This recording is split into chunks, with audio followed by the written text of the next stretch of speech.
Frumoși mei tauri, bine ați venit dragilor la etalarea pentru luna august. Etalare generală, facem crucea celtică, însă vom scoate două cărți în plus pentru provocare și surpriză. Această etalare, ca întotdeauna, este valabilă pentru toți cei care aveți soare, lună, ascendent sau Venus în taur. Bun, hai să vedem, încercăm să terminăm de amestecat, cu toate că sunt pregătite cărțile, însă mai amestecăm un pic să conectăm într-adevăr cât mai bine cu energia taurilor. Hai să vedem. Am așezat cărțile. La capătul cărților energia ta este 7 de cupe. O energie de confuzie, vine să spun. Unii dintre voi poate sunteți într-o stare confuză în care nu știți ce decizie să luați, aveți opțiuni, însă nu le vedeți cu claritate, da? Alții dintre voi poate că aici răspunsul ar fi: dacă ai dubii, nu lua nicio decizie deocamdată. Mai stai, mai contemplează situația, pentru că ești confuz și când suntem confuzi, cel mai bine este să nu luăm decizii, ok? Hai să vedem.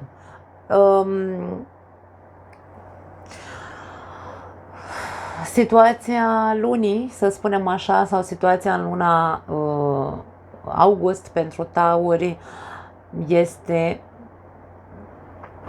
îmi vine să spun,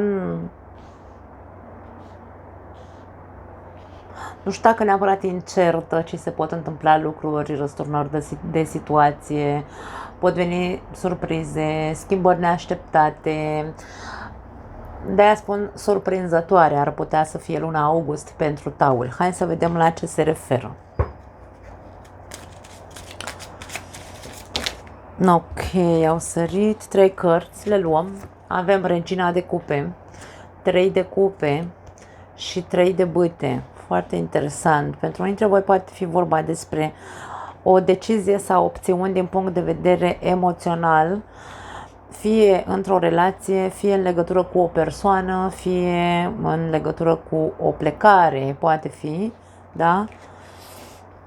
O plecare ori peste mări și țări, la distanță, ori o reîntoarcere, de ce nu, acasă, pentru că roata se învârte ca și cum e momentul să mă gândesc dacă poate cea mai bună variantă e să mă întorc în țara de baștină, în acest caz în România, și ești încă, hai să spunem, confuz.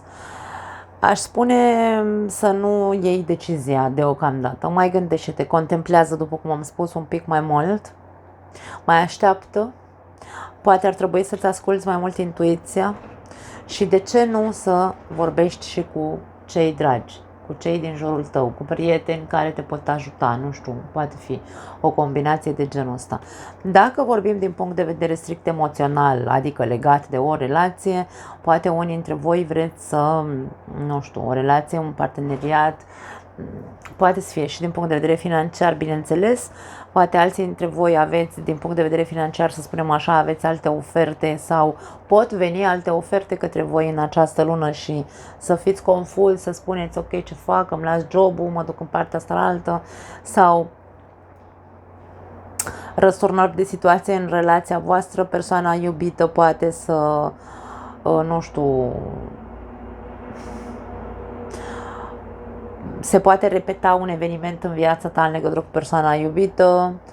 Nu aș spune neapărat că e vorba despre un triunghi amoros. 3 de cupe nu înseamnă singur în acest context, nu ne arată un triunghi amoros, însă avem energii de 3, poate fi ceva din exterior care se repetă, care persoane din exterior, prieteni care se bagă în relația voastră, poate fi, sau partenerul, partenera e mult mai centrată pe exterior, pe prieteni sau pe ieșiri în oraș și așa mai departe și mai puțin pe relație. Poate fi o răsturnare de situație. Pentru unii dintre voi poate fi că persoana de lângă tine repetă un scenariu, pentru alții dintre voi, surpriză, surpriză, face exact invers, da? Adică își bagă mințile în cap, nu știu, se centrează pe relație, poate să fie și asta. Deci, roata norocului trebuie să înțelegem că este Dacă totul e ok, e posibil să se întoarcă situația și să fie un pic deranjantă. Dacă nu sunteți ok în relație, de exemplu, sau la locul de muncă, surpriză, surpriză, să se schimbe ceva fără ca voi să aveți vreo implicare în acea schimbare și să fie de bine. Da? Deci, din punctul meu de vedere, roata norocului nu înseamnă vine și scade norocul pe tine. Nu are de văzut, din punctul meu de vedere. Așadar, cert este că pare o lună confuză sau cel puțin tu vei fi confuz. Da? Hai să vedem. Se poate întâmpla orice în luna august. În mintea ta 10 de bâte. Te văd stresat, ești încărcat din punct de vedere mental, mult stres, mult, nu știu, e ceva aici care te gârbovește, vine să spun. Wow, 3 de spade. Suferință. Ce se întâmplă cu voi? Și regina de spade. Pentru unii dintre voi poate fi vorba despre un divorț. Când apare regina de spade, face parte din suita de spade. Suita de spade, să nu uităm că vorbim despre lege, despre comunicare, despre critică, despre acuzații, despre, nu știu, că ești tu cel care critică, că e celălalt, că e un șef, că e o figură de autoritate, o mamă, habar n-am, poate fi oricine. Trebuie să înțelegem că regina de spade, dacă vorbim de o despărțire sau de o ruptură a unui contract, da? O rupere a unui contract, putem să vorbim despre o figură de autoritate tip avocat. Dacă tu, de exemplu, ai avut parte, pentru că aici vedem suferința, da? Un alt 3, deci aici tot se insistă, ne arată o multitudine de 3, mai avem nevoie de un 3 ca să închidem povestea, da? Dacă vorbim de un triunghi amoros sau despre, nu știu, o aventură pe care a avut-o unul dintre voi, vorbim despre faptul că, dacă vorbim de relații, întotdeauna se poate citi viceversa, să nu uităm, nu vorbim doar despre faptul că tu ești cel care suferi, tu poți fi cel care îl face pe celălalt să sufere, întotdeauna se poate citi viceversa. Așadar, aici vorbim despre dacă e un triunghi amoros, mintea ta îți stă la a contacta cu un avocat pentru că nu se mai poate susține în cazul în care tu ești cel care ești înșelat, trădat. Dacă tu ești cel care înșală și trădează, în mintea ta probabil că există frica ca partenerul să ia decizia să divorțeze sau să se desparte de tine într-un fel sau altul definitiv. Poate exista un eveniment neașteptat, poate exista un soi de surpriză neplăcută pentru unii dintre voi în legătură cu decizia unui divorț, unei ruperi a unui contract, pentru că nu se mai poate susține situația. Este deranjantă, este greoaie, este foarte stresantă și așa mai departe. Pot fi discuții, critici, se va arunca cu vorbe grele. Vorbim despre energie de genul ăsta pentru voi. Încercați să detectați în ce arie a vieții voastre, pentru că nu are cum să fie pentru toată lumea din punct de vedere al relației. Da? În subconștient, 4 de cupe, insatisfacție. Tu nu ești satisfăcut cu această situație, da? E foarte clar că nu te simți. Poate unii dintre voi nu vă simțiți iubiți. Avem 3 regine. Deci aici avem deja 3 persoane fizice, avem grupuri de 3, avem 3 de 3. Tot e vorba despre ceva de 3. O influență de 3. Cred că această etalare ne vorbește pentru unii dintre voi despre Avem cavalerul de monede. Ne vorbește despre un triunghi amoros. Da.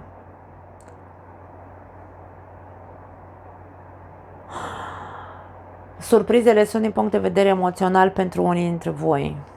Foarte mult se bazează pe emoțional, pe trădare, pe suferința aceastei tălare. Suferință emoțională. Dacă e vorba de un job, nu are cum să ha un proiect, nu are cum să fie... Dacă vorbim de un proiect, da. Dacă vorbim despre un job, nu. E mult mai simplu. Într-un job, te-ai spălat pe mâini, ai plecat de acolo, îți cauți altul, da? Sau, mă rog, îți cauți altul și ai plecat. Dar dacă vorbim despre un proiect, poate fi vorba despre un proiect în care tu poate avea încredere, poate fi vorba despre un proiect pe termen lung, poate fi vorba despre, dacă e vorba de o plecare în străinătate sau o întoarcere acasă, din nou spun, nu luați nicio decizie pentru că sunteți confuzi. Sub acest 7 de cupe avem 3 de bâte care se repetă. Deci, fii un pic isteț, chiar dacă, wow, chiar dacă ceva se termină, se rupe, dragii mei, pentru unii dintre voi aici e vorba despre ceva ce trebuie încheiat. Ceva ce trebuie încheiat, definitiv. Că e vorba de o relație, că e vorba despre un job, că e vorba despre un proiect în care tu ai pus speranțe, că e vorba despre o reîntoarcere acasă, ceva trebuie să se finalizeze. Însă, confuzia de unde, da, ca și cum aici îți spui ce o să fie de mine dacă iau decizia asta, o să fie bine pe viitor sau nu. Și de-aia spun, nu lua decizia deocamdată, mai stai o leacă, mai stai, mai gândește-te. Regina de spade în mintea ta, mai gândește-te. Gândește-te, reflectă, îmi vine să spun, la acest stres emoțional. Este stres emoțional foarte mult pentru unii dintre voi. Și acum nu mai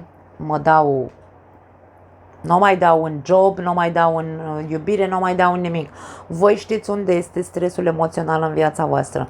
Gândiți la rece. Regina de spade este gândire la rece, gândire ca la carte, cu hai să vedem pro și contra, merită să mai stau în stresul ăsta emoțional, să mai îmi bat capul atâta, să nu dorm noaptea, habar n-am, să mă înțepe inima, nu știu, sufocări, da? Deci aici vorbim despre un stres emoțional foarte mare, poate o depresie pentru unii dintre voi, puteți cădea în depresie, atenție, pentru că aici avem acea apatie. Da. Deci tu ai devenit te vei simți în această lună august apatic, fără pic de viață în tine, fără chef de viață, fără chef de nimic. Vei fi așa, într-un fel sau altul, vine cuvântul zombie, nu știu de ce. În momentul ăsta simt așa un fel de greutate. Deci, nu va fi o lună ușoară pentru tauri, pentru că stresul va fi destul de important. Acum, ce vrea să ne spună Regina de bâte și Cavalerul de monede? Aici avem subconștientul tău. E ca și cum tu știai că se va ajunge la un colaps, îmi vine să spun. Și aici e vorba despre mintea ta subconștientă, prin intuiție sau nu știu, într-un fel sau altul vei simți că trebuie să începi să, îmi vine să zic, să ieși din starea asta apatică, însă e un soi de combinație, îmi vine să spun, între mintea conștientă, care trebuie să fie foarte logică și foarte clară privind această situație deranjantă și să se combine sau să se alieze, dacă vrei, cu mintea subconștientă în care există această stare apatică în care tu să iei, nu știu, taurul de coarne dacă vrei, da? Și să zici, după ce te gândești, să treci la acțiune. Băta înseamnă acțiune, să fii un pic mai egoist, îmi vine să zic, da? Și să zici, trebuie să fac ceva. Cavalerul de monede arată un mic pas, nu e nimic important, însă e primul pas în care să zici, trec la acțiune, încet, încet, nu mă grăbesc să trec la acțiune din impuls, da? Să fac ceva impulsiv, de aia zic, mai contemplează, că deocamdată ești confuz, însă fă un mic pas, însă concret. E vorba de a finaliza ceva aici, ceva ce te deranjează foarte tare sau, dacă e vorba de iubire, ceva, relația trebuie încheiată, dacă nu se iese din trădări, dacă nu se iese din minciună, dacă nu se iese din triunghiuri amoroase, pentru că avem 3 femei și un bărbat aici. Că tu ești bărbatul și ai 3 femei în viața ta, că tu ești bărbatul și femeia ta are încă 2 în viața ei, habar n-am, poate să fie tot felul de combinații aici. Da? Deci aici vorbim despre faptul că ceva trebuie să se încheie. Însă trebuie să se facă un mic pas. De ce nu? Mergi, vorbește, contactează cu un avocat, habar n-am, tot ce am zis până acum, da? Vezi ce și cum, ce poți să faci, un mic pas care să te ajute să ieși din acea stare apatică în care doar stai și te gândești și zici, aolea, ce viață de rahat am, ce fac, cum fac, nimic nu merge bine, nu știu, da? Nu te ajută, începe să te miști din loc. Însă nu lua decizii așa, concrete deocamdată. Hai să vedem în trecut. Aveai mult mai mult control în trecut sau controlai situația foarte bine în trecut. Acum nu se mai poate controla, nu se mai poate susține această situație. Rege de cupe, interesant. Și as de monede. Pentru unii dintre voi, într-adevăr, poate fi vorba de un proiect, de un job, poate fi vorba. E vorba despre faptul că, măi, înainte mergea bine la muncă, mergea bine, nu știu, eram, nu știu, apreciat, văzut, habar n-am, poate fi. Eram plătit bine, acum lucrurile s-au schimbat sau poate acum în august se schimbă, va fi mult prea greu, mult prea complicat, va fi mult prea stresant și ca și cum nu merită. Pentru relații, în trecut controlai absolut tot. Că e vorba despre faptul că erai înșelat, că e vorba despre faptul că tu înșelai, casa era casă, masa era masă, familia era familie, să zicem, într-un fel sau altul. Țineai în frâu situația, nu... Da? Aveai putere de control, într-un fel sau altul, control emoțional, se susținea, acum nu se mai susține. Da. Dacă vorbim din punct de vedere emoțional, această stare confuză poate să fie și o stare de idealizare. Stau cu capul în nori și mă gândesc și visez cai verzi pe pereți, însă realitatea, pentru că aici avem realitatea în mintea ta conștientă, realitatea este una dezastruoasă, dar eu tot stau aici în bule, în telenovele și mă îmbăt cu apă rece. Poate fi. Aici, dacă e vorba despre îmbătat cu apă rece, mi-e indiferent despre ce vorbim, că e despre iubire, bani și așa mai departe, situația în luna august îți spune, schimbă-ți bulele în care trăiești, ieși din telenovelă, nu-ți mai face vise și speranțe în ceva anume, când tu vezi de fapt că există aici, atenție, refuz. Unii dintre voi vă puteți face iluzii în legătură cu o persoană pe care încă o iubiți, Voi vă faceți așa speranțe ca și cum o să aveți un viitor împreună, poate să fie și asta pentru alții dintre voi, dacă sunteți singuri mai ales. Și de fapt realitatea e că tu ești tot constant refuzat, dar e ca și cum nu vrei să vezi. Întreabă-te, pentru că aici ți se cere să faci schimbări, da? Începând cu luna august. Să-ți schimbi telenovela. Întreabă-te de ce ai stări din astea. Întreabă-te de ce. Aici starea asta, pe lângă faptul că e o stare apatică, este și o stare de nesatisfacție sau insatisfacție, pardon. Nu te simți iubit. Te simți respins. Cum poți să mai ai vise, speranțe și iluzii și așa, când tu vezi de fapt că ești respins? Nu te simți iubit de persoana respectivă. Ce mai cauți în telenovela asta pe care o maximizezi aici? Da?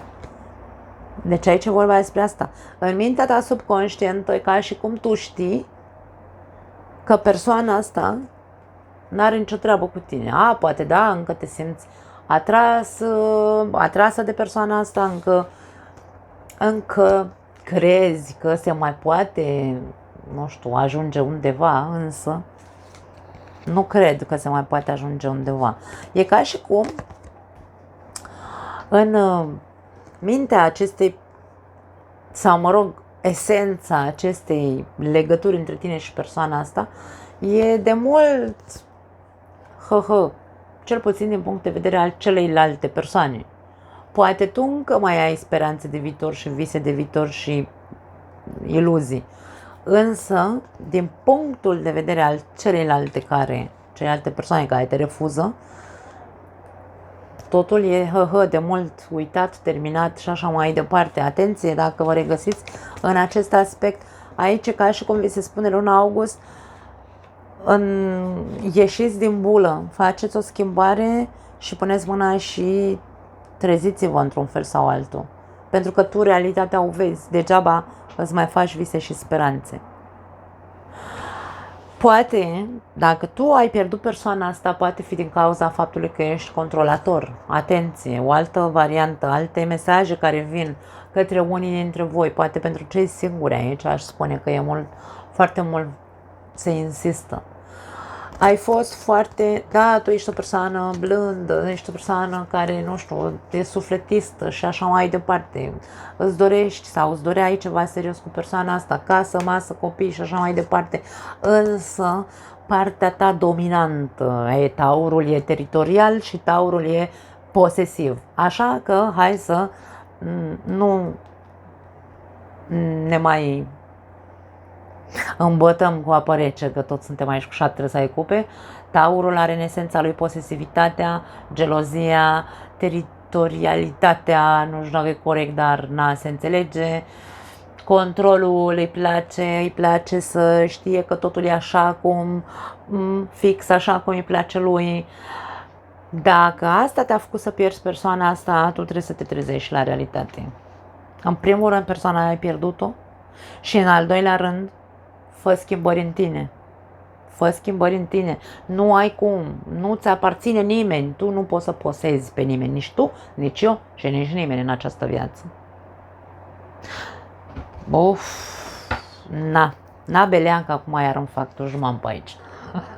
În viitor, rege de monede. Următoarele 3 luni de zile. Adică de acum, în 3 luni de zile, din august până în octombrie, avem prezența regelui de monede. Hai să vedem cu ce vine. 8 de monede. Foarte tare. Și paj de bâte. De acum, în 3 luni de zile, ai oportunitatea să pui picioarele pe pământ și să te uiți la tine.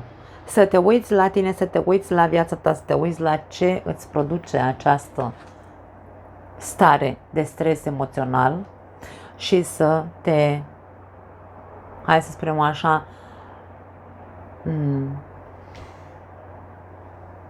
să fii foarte, foarte realist în ceea ce privește implicația ta în legătură cu acest stres emoțional. Dacă ești singur și, cum am spus, ai avut o problemă de posesivitate, control și așa mai departe și de aia ai pierdut persoana asta, însă tu tot visezi la ea și îți faci iluzii și speranțe, picioarele pe pământ. Ai de făcut o muncă personală cu tine să îți reglezi impulsurile astea, da? Fă-te bine din punctul ăsta de vedere al geloziei, posesivității, controlului. Dacă e vorba de un job în care totul a mers bine și acum se schimbă roata, domne, nu te mai înțelegi cu șeful, nu mai merge proiectul, habar n-am. Picioarele pe pământ și vezi implicarea ta. Ai dat prea mult, ai fost prea perfecționist, ai făcut pe dracu un patru și nu te-ai gândit niciodată la tine, că-ți rup cărca. Realitatea e asta, ți-ai rupt cărca, ai luat asupra ta responsabilitățile întregii firme, de exemplu. Tu ești responsabil aici de a recunoaște că aici nu vorbim despre a începe să te simți vinovat și să începi să te judeci și să începi să te duci la vale. Nu, e despre ok, băi, mi-asum, m-am comportat ca o...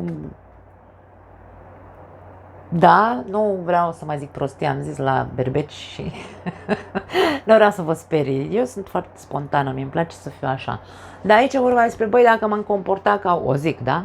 Pregătiți-vă. M-am comportat ca o vită.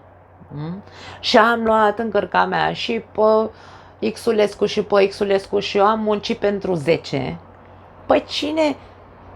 Eu recunosc că sunt vinovat, da? Și preiau frâiele, domne, aici. Pun mâna și muncesc cu mine ca să nu mai trag ca o vită pentru 10. Trag, dacă trag pentru mine. Restul să tragă să-și câștige salariile, da?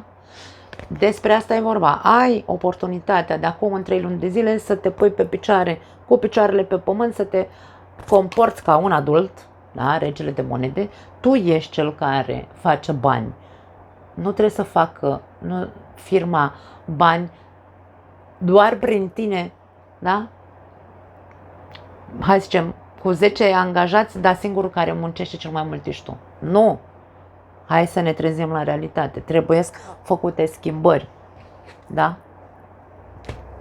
Acum, îmi cer scuze dacă v-a răcăit în ureche. Dacă vorbim despre triunghiul amoros despre care vorbeam, e clar că trebuie să se schimbe situația. Trebuie să se răstoarne situația. Ce faci de acum în 3 luni de zile? Comportă-te și asumă-ți. Dacă eu îmi înșel bărbatul, îmi asum și mă iau și plec, domne. Fac eforturi să îmi țin în frâu impulsurile sexuale, să-mi asum, da, îmi pare rău, nu știu, faci ceva, dacă se mai poate ceva, cu toate că pare că nu se mai poate face nimic, însă niciodată nu se știe, avem roata norocului. Niciodată nu se știe. Ori aici muncesc să-mi înfrânez impulsurile astea sexuale, ori dacă e celălalt care mă înșală, mă trădează, mă minte, mă duce cu zăhărelul, eu trebuie să iau atitudine. Ce fac? Adică, cine-s eu în viața mea? Cât mai stau aici să mă mintă, să mă înșele, să mă, nu știu, să mă păcălească, să mă bage în ceață, 7 de cupe, da? Munca tot pentru noi este, dragii mei, trebuie să înțelegem că munca nu e vorba despre eforturile celuilalt. Eu trebuie să fac eforturi să văd că am de-a face cu o persoană neasumată, o persoană aventurieră care îi place să se ducă din aventură în aventură și îmi asum, da? Și iau atitudine, că de-aia sunt aici într-o energie de rege de monede. Văd realitatea, iau atitudine. Da?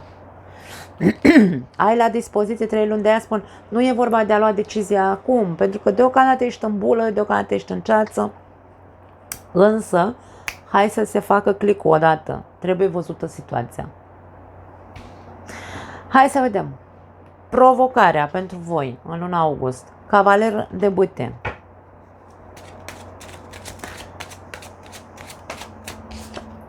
Zece de bâte se repetă.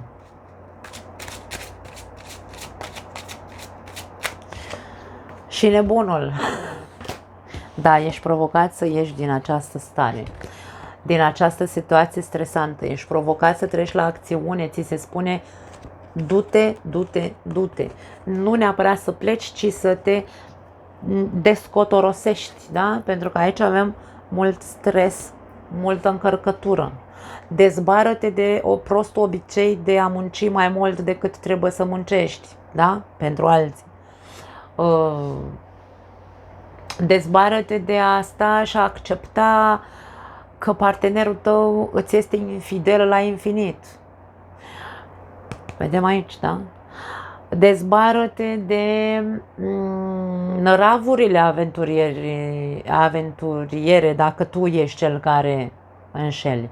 Adică e ca și cum aici, doamne, da, trezește-te odată, pune picioarele pe pământ ca un adult asumat, da? Rege de monede, asumat.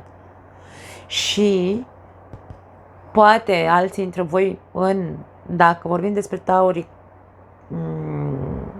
aventurieri, da? Vei fi din nou tentat către o altă aventură, însă aici e ca și cum e treaba ta, asumă-ți, da, să știi că din nou vei face, cumva repeți un scenariu. Roata norocului poate fi o stare de repetiție. Ce să zic, wow, mesajele sunt extrem de mixte pentru foarte multe persoane, multe categorii de comportamente, să zicem așa. Aici avem, alegeți-vă, dragii mei, mesajele. Important este că provocarea este să se treacă la acțiune, să se iasă din această situație complicată sau din această complicăciune și ca și cum șterge-o de acolo și ia-o de la zero. Cumva trebuie să se curețe terenul, îmi vine să spun. Ori se pune cruce și se termină relația, dar insist, nu acum. Deci ceva e clar că trebuie să se finalizeze. 10-le întotdeauna ne arată un final. Avem de 2 ori 10, avem rata norocului, am văzut acolo nebunul din nou, da, 0. Am văzut turnul, am văzut justiția și am văzut cartea lumea. Așadar, dragii mei, e foarte clar că ceva în viața unora dintre voi trebuie să se termine. Surpriza. 2 de bâte, planuri, ambiție, caleașca, din nou vorbim despre plecare. Plecare, acțiune și poate, de ce nu, altfel de planuri pentru alții dintre voi. Steaua și 4 de monede.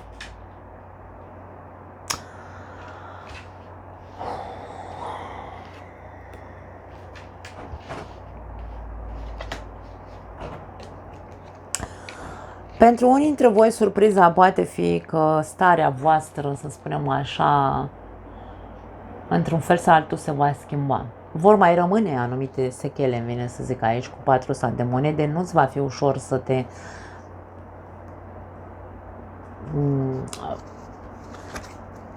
te rupi, nu-ți va fi ușor să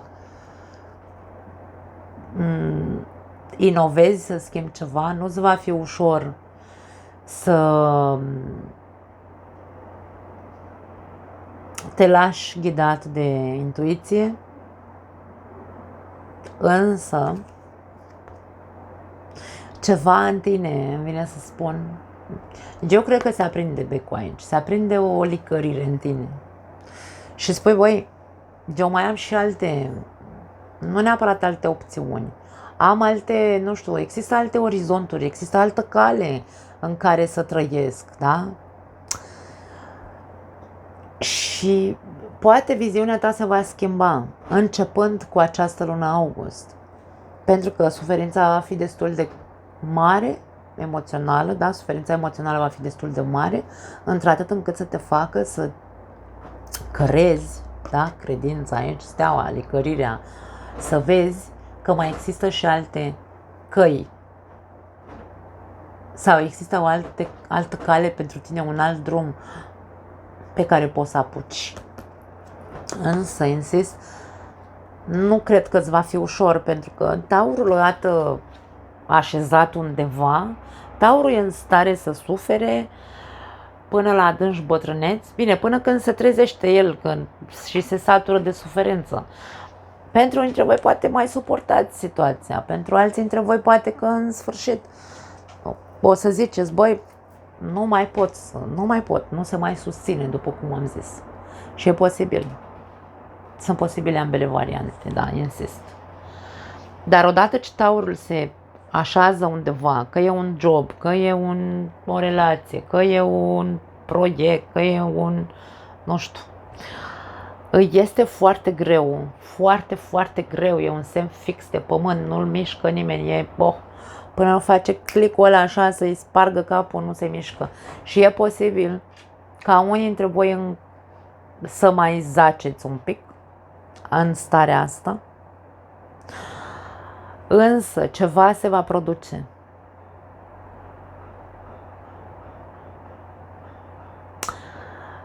Vezi tu, steaua, pe lângă faptul că ne vorbește despre speranță, vindecare, nu știu, luați-o cum vreți voi, împăcare și așa mai departe, ne vorbește și despre adevăr, sinceritate, puritate.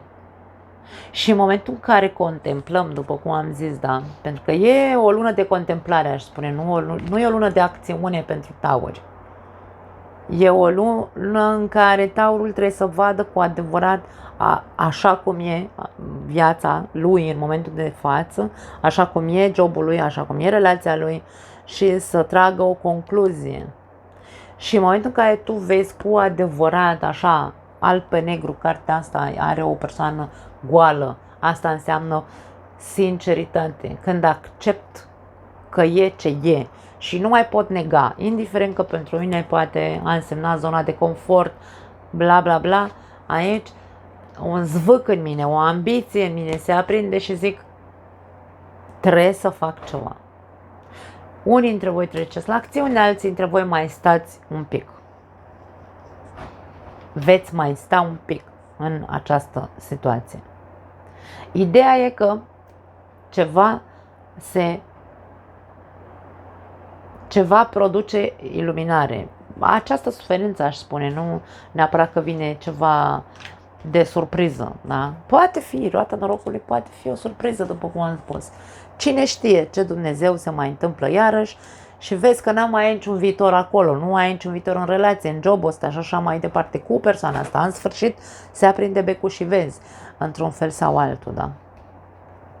Da. Concluzia, ia uite, succes, mândrie, nu știu. Hai să vedem. 6 de bâte.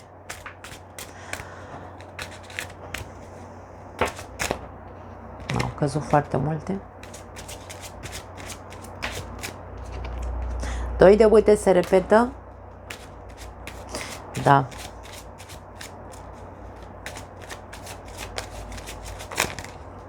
Măi, da, foarte multă agitație. Și 5 de bâte, ok. Bâte, am foc mult aici.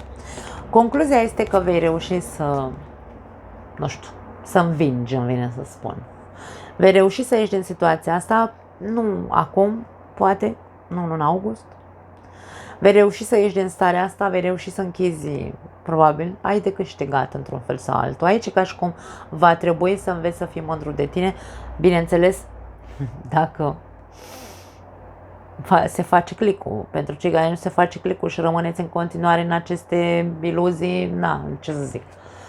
Dar pentru cei care se face clicul aici, va trebui să crezi în tine, va trebui să fii mândru de tine, pentru că ambiția care se trezește în tine și faptul că tu vei vedea și un alt drum pe care să apuci să-ți trăiești viața altfel, fără atât de mult stres emoțional și încărcătură, da? Sau cărcă. Vei avea, bineînțeles, aici ripostări, vor exista persoane care vor riposta, vor exista persoane care vor încerca să te facă să dai înapoi, vor exista, da, contradicții în tine, o fi bine, nu o fi bine. Eu zic să te asculți, pentru că și steaua înseamnă intuiție. Pe lângă faptul că tu trebuie să vezi realitatea așa cum e. Punct. Nici nu mai ai nevoie de altceva. Însă, ascultă și intuiția, pentru că intuiția oricum îți va spune exact ce ai de făcut. Chiar dacă vor mai exista contradicții în tine, dacă tu crezi în tine, dacă tu te asculți, dacă îți asculți intuiția, vezi realitatea așa cum este, după aia poți să iei decizia și să mergi pe calea ta și va trebui să înveți să crezi în tine și să fii în același timp mândru de alegerea pe care o faci, da? Orgolios, așa, să zici, băi, am reușit, mă, să ies de acolo, am reușit să ies din roată.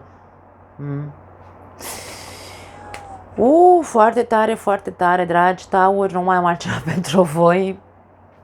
În forță, luna august nu e o lună ușoară, nici și pentru tauri, nici pentru nimeni și inclusiv din punct de vedere astrologic, însă, na, ce să facem? Asta este, viața este e plină de lecții și de evenimente care au rolul să ne ajute să creștem și să devenim persoane independente într-un fel sau altul, da? Bine construite. Cam asta e, dragii mei, vă pupăcesc, ne vedem data viitoare. Ciao!